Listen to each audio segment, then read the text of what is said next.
Yay! Side space. We're in the big leagues now, and we came to play with 250 horsepower. We've got an inline-4 supercharged engine at 999 cc's.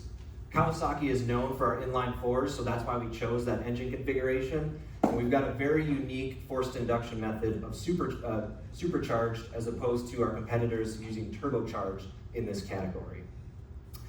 It's got a rev limit of 9,500 RPM and makes peak power at 9,000 RPM.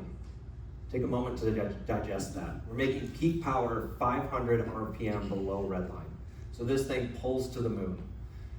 Dual overhead cam, 4 valves per cylinder. So it's got a traditional steel intake valve, and it's got a super alloy Inconel material for the exhaust valve to be able to withstand the high heat and pressures that this engine is producing.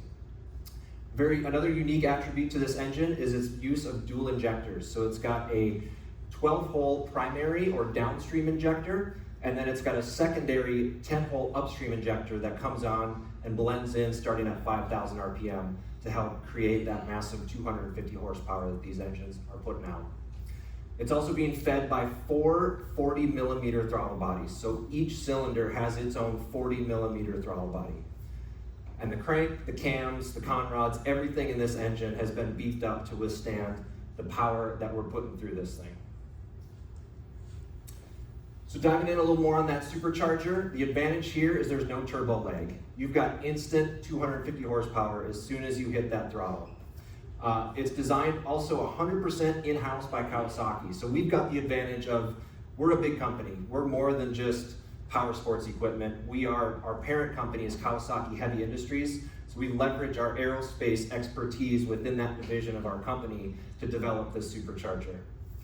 It's a planetary gear driven, so it'll spin 13.6 times the crank speed. So if you're at that 9,500 RPM redline, that supercharger impeller is spinning 130,000 RPM, which is absolutely incredible. Diving a little more into the magnificent engineering work of art that this is, it's a 6 to 12 blade impeller supercharger. It's formed from a 69mm solid aluminum block, and it's 5-axis CNC. So even the grooves on the face of the supercharger impeller blades are intentional and designed to generate a maximum amount of power and the minimal amount of heat. You're pumping over 52 gallons of air per second with that at maximum output. So just imagine that. We've all seen a 55-gallon barrel drum, right? It's pumping nearly that amount of that volume of air per second. It's also generating intake air speeds of up to 223 miles an hour. So just some incredible figures here when it comes to that supercharger. And it's creating 2.4 times atmospheric pressure. And it's highly efficient, minimal heat generating design. But we all know with forced induction engines, you do generate heat nonetheless. So in order to help mitigate that, we've got that intercooler strategically placed centrally behind the rear seats there. And that's got a fan that kicks on above 3,000 RPM. So that ultimately allows a greater volume of air to flow through and enter into the engine. So we've thrown some pretty incredible facts and figures at you. I just want to summarize and really drive home some of the important specs on this engine. So first and foremost, that impressive 250 horsepower. 9,500 RPM redline, 90 plus mile an hour top speeds, peak power at 9,000 RPM, again 500 RPM shy of redline, intake air speeds of up to 223 miles an hour, and a supercharger that pumps air at over 52 gallons per second. A chirping and a growling noise. So that chirping is going to occur when you're at full throttle or high RPM and you suddenly let off the throttle. So that's going to be caused by a mismatch in intake speed and impeller speed there. So that's going to give you that quick chirping sound. And you're also going to get a growling sound perhaps as you're going out of the trail, get out onto the trail from base camp. That's going to occur at a low steady state throttle, and that's caused by back pressure waves hitting the impeller blade. So those are some two sounds that you may experience tomorrow while you're driving the vehicle, as opposed to what you might not normally experience with a naturally aspirated engine from Kawasaki. So here's an intake diagram. It's a dual snorkel intake, left and a right-hand side, both located behind the C-pillar. The left-hand side is dedicated exclusively for CVT intake. So you can notice there the green lines, That's going to go down into your CVT housing and out the back there. And then on the right side, that's dedicated exclusively to the engine air intake. So that's going to come in, go through the filter, through the supercharger, up through the intercooler, and down through the engine and out the exhaust. Both of those intake entrances were strategically placed to help minimize dust ingestion. So CFD analysis was done on this machine as air and dust is flowing across it, and those were slightly recessed to help minimize dust ingestion at the filter entrance. But obviously we've got filtration beyond that as well. So putting that power to the ground is a CVT that helps keep that engine in the most optimal position at all times, and you don't get those peaks and valleys associated with, say, a DCT transmission. You're always right in the meat of the power, and it gives you that instant power delivery at all times. So we got 250 horse. What good is that if you can't put it to the ground? We wanted that instant hit, so we chose a CVT transmission in this side-by-side. It also does not have a centrifugal clutch. Some of our other side-by-side products come standard with a centrifugal clutch. That's all well and great, that's got its place, but it doesn't live here. Again, we wanted that instant power delivery, that instant hit, so this is just a standard traditional CVT transmission with no centrifugal clutch. We've taken some measures to make sure it stays cool as well, so it's got fins on the back side of the primary clutch to help pull that air and circulate it through the housing, and it's also got an increased belt thickness when compared to our KRX products. So we're putting quite a bit of power through this.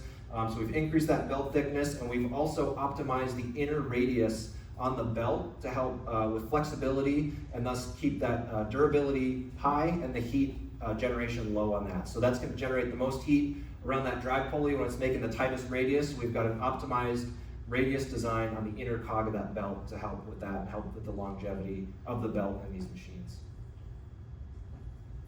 So when you're making a lot of power, you're also making a lot of heat. So we've taken tandem radiators to help keep that engine temperature exactly where it needs to be. These are not two independent functions. These both serve for engine coolant. It just having that dual tandem radiator helps keep the cooling capacity that we need in a compact and efficient design. So that's what you're seeing here. We've got an 11-inch by 13.4-inch front radiator and a 15.75 by 15.75 rear radiator, but again, both working towards the same thing, both contributing towards engine coolant and cooling capacity. We've also got an oil cooler on the front side of the engine here as well, so that helps keep the oil cool and just keeps everything at the temperatures that they need to be at with these engines. Moving on to, we got power modes and gear selection here. So for the gear selector is a very traditional gate style shifter. You've got 2 forward gears, high and low, and a reverse gear. And then we've also got 3 different power modes that you can play with and choose from on these machines. So we've got full, mid, and low. So full, pretty intuitive, that's 100% power, no reserve, all 250 horsepower right at the throttle. Mid is 80% of full, and low is 60% of full. So you might ask, well, you know, you're talking about power, these things are all about power and performance, why would you ever want to detune that? Think loading and unloading on a trailer. Low power mode might be nice, right? Think maybe a newer driver that you want to put into mid-power mode as they're getting familiar with the machine. So options are always good. You've got 3 of them here. Would encourage you all to play around with those tomorrow, toggle between them. That's located on a switch right on the dash. It's very easy and convenient to access. And just so you know, there's 2 criteria that need to be met in order for that to change. 1, below 50 miles an hour, 2, off throttle. So if you're cruising at 65 in mid-power and you flick it up into high, it will not change to prevent engine damage. So just make sure those 2 criteria are met if you're looking to change power modes tomorrow while you're driving. We've also got on-the-fly 4-wheel drive and diff lock. So you can choose between 2-wheel drive, 4-wheel drive, and 4-wheel drive with diff lock for maximum amount of traction. So that 2-wheel drive is going to give you your lightest steering. Click it up into 4-wheel drive if you want enhanced traction. And then again, 4-wheel drive with front diff lock for the maximum amount of traction. Probably won't be needing that tomorrow, but it is there should you want to play around with that or use it. That is also electronically selectable on the fly, just below that power mode switch. So both of those are right on the center of the dash there. That engages easily and smoothly.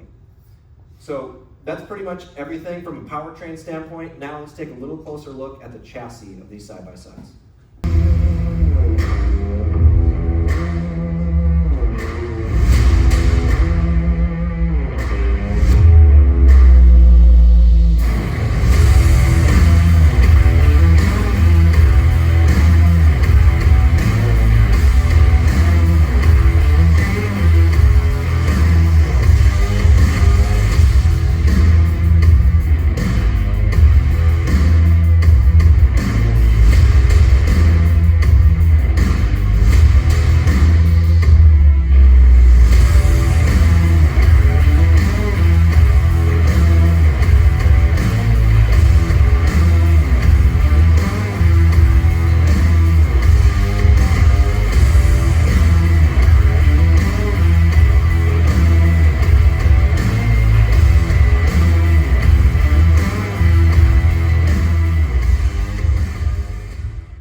horsepower if you don't have a chassis that can handle it. And this chassis very much can handle every last bit of that massive 250 horsepower.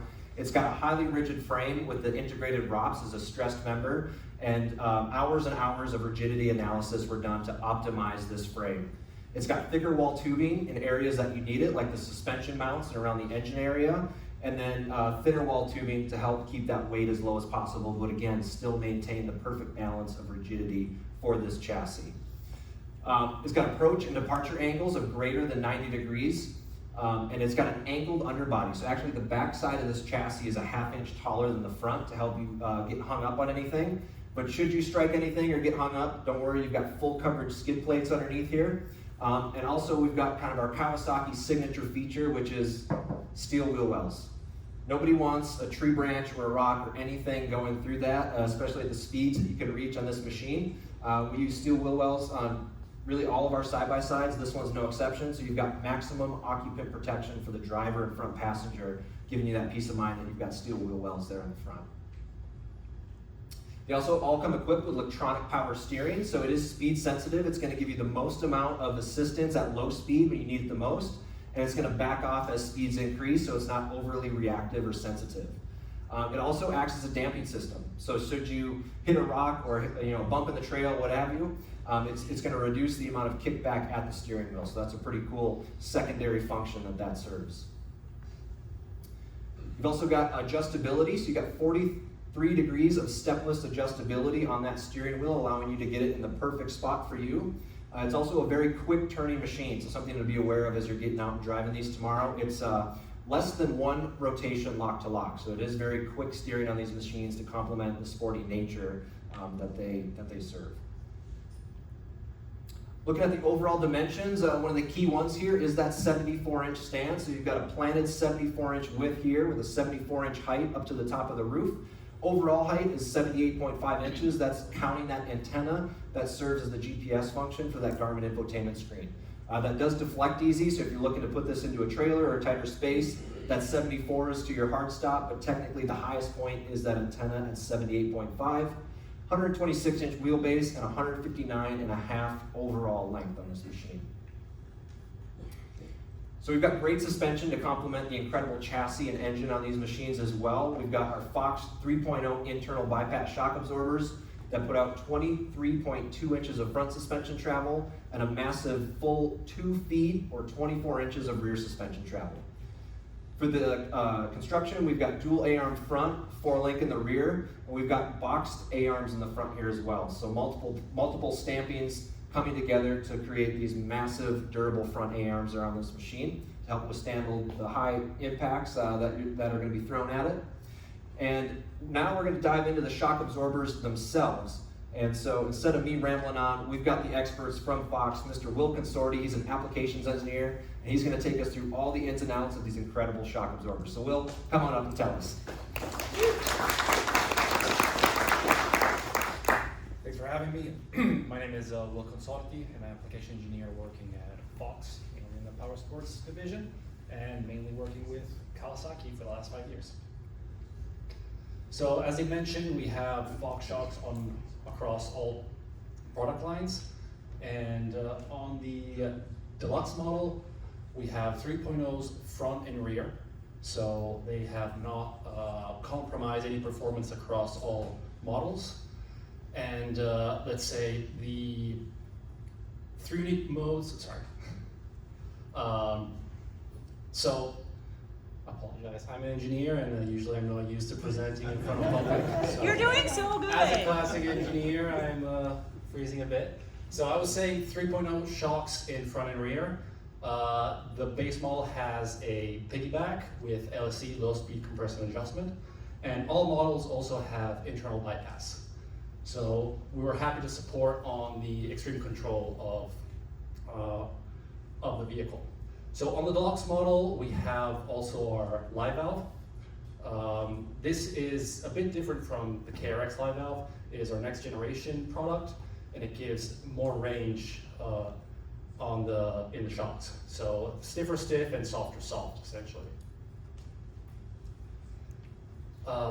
Speaking about internal bypass, this is Fox tried and true product that you've already seen in other models, and it essentially is a position-sensitive damping. As you can see, it has a ride zone that gives you comfort in, let's say, while riding on the trail and in your normal driving. And then at the bottom, you have a bump zone that gives you extra force and resistance in bottom out events. On rebound, you have a catch zone that helps you out not, let's say, buck once you hit that bottom out zone. And then it gives you the ride zone and a catch zone at the top out.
Keeping that ROPS low, keeping the styling good, making sure that the people in the rear seats can see out clearly, but make sure they all work together and make sure you're not hitting your head against the ROPS. So we've got a 15mm offset to help give the rear passengers visibility there. And then on that rear bench seat, that center seat is a little offset to help with shoulder and leg room. So you're 2mm offset at the shoulder, and then you're, 2 inches offset at the shoulder, and then 1 inch at the base. So that helps, again, keep your shoulders and your hips and your legs just a little offset from the outer 2 passengers to make sure everybody's comfortable in the rear seat of the Teryx4 H2. Still retaining the 4-point seat belt in the center seat as well, so everybody's locked in safely there.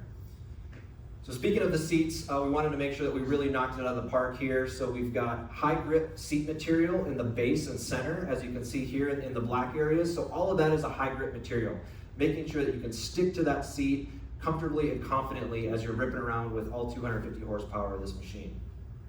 We wanted to give you some freedom of movement as well. We didn't want to be completely locked in or restricted, so the areas shown in the lighter colors there are low grip seat material. So at the base of your legs and up by your shoulders, you still got a little bit of freedom of movement as well for comfort. We've got a 4-point harness on every single one of these seats, a slightly reclined seating position, and then thick outer bolsters to help keep you planted as you're making those aggressive turns with this side-by-side. And then overall, just premium fit, finish, and contour. We wanted to make sure the seats are a super high touch point, very visible part of the car, so we wanted to make sure that we really knocked it out of the park there and put a lot of attention and detail into really just the overall fit and finish of the seats, and I think we did an incredible job with that. You've got 2 unique display modes. You've got auto brightness adjustability, you've got white or black backgrounds to choose from, and they're also going to integrate your front and rear cameras, your accessory cameras if equipped. So those are sold separately as an accessory, and a ton of information readout here. So this is all just your basic vehicle information, but again, you can see there's a lot going on and a lot that's being fed back to you. Speed, RPM, fuel level, among many other things. So a ton of information readout on those, and again, equipped on all models. There's your 2 different display modes, so a slight difference in visual appearance there and feel. That can be adjusted with a jog dial that's located just to the left of the steering column. We'll show that in just a minute. So as you get in these cars tomorrow, play around with that a little bit, familiarize yourself, but that is how you control those screens, is with that jog dial on the left side of the dashboard there. Moving on to the 10-inch Garmin infotainment screen, again, standard on all deluxe models. If you want this, you have to buy the deluxe. This is not sold separately as an accessory. So it's got full infotainment functionality. It's got GPS, group ride, supports your audio functionality, and is a massive 10-inch touchscreen. In addition to other apps and features through Garmin that you can integrate to these screens. We've also got our Rideology, the app Power Sports. So any car can use this one, but I see this as more of an advantage for the base model cars that do not come with the Garmin infotainment screen. Has a lot of the same functionality. So you can do trip recording, you can share that trip with your friends, you can go on group rides, you can do vehicle maintenance and track your maintenance through that app, so that goes across all of our Teryx4 and Teryx5 products as well.